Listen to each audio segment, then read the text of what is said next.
Good afternoon, YouTube. Welcome to episode 4 of 5 Minute Indies, the only series on YouTube where a guy with a speech impediment tries to cram a bunch of information into a video with a time limit but never actually makes it.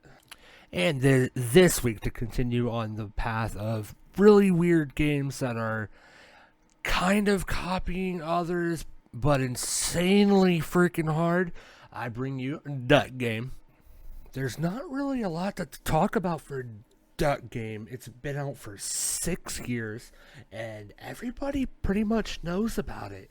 I mean, but I felt like it had to be somewhere in the series. So why don't we use it to try out just an extremely positive episode? But before we get started, I want to share a random fact about ducks. It has a 9-inch corkscrew penis. Oh, I actually first played this game right when it came out in 2015 with a bunch of my friends who touted this as like the greatest ever couch co-op game. And I I'm gonna admit, with that being a thing, kind of ignored it for my own personal collection for a while. But I'm glad I picked it up for myself because, well, I kind of missed it. So I have a decent amount of time playing it. I know what the game's about, what the controls were when I made this a video, unlike the last couple. So I don't know if you want to consider that cheating or not. The rest of my reviews have been kind of me blindly playing it and giving you my first impressions. But I finally picked this game up last year, and boy, am I glad I did. I never knew that on top of the couch co op, there's a lot of really awesome challenges with different types of weapons, different types of gameplay, different things you have to do. Like one of the challenges you see here, it's just target practice, but the targets also have guns that shoot at you. And then there's another one that you have to dodge all the targets and find the suitcase and the key to open the door, and that was actually pretty fun.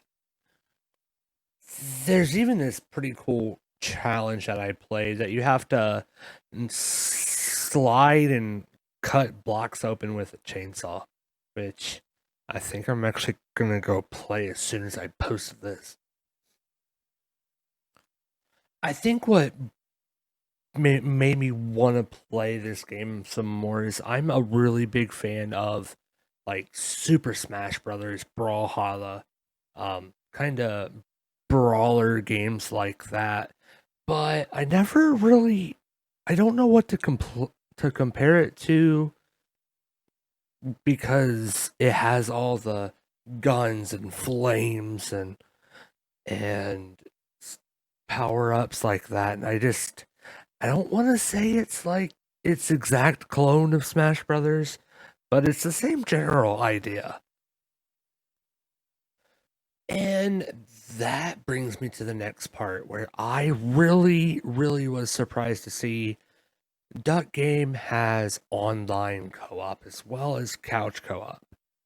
It doesn't seem like there's a bunch of people playing. It seems kind of like it's basically only there if you already have a group of people ready to play it. You can make the match and they can find you fairly easy. I jumped into one that was open myself just to try it out a little bit, and it worked pretty well. So it's definitely still playable in these days and times where being around everybody's not exactly a smart thing to do. But to recap my entire thoughts on the game, if you are in the mood for a Smash Brothers style, really hard 16-bit indie game, for it's $12.99 on Steam, regularly priced. That has a bunch of features, a level editor, uh, and a full controller support.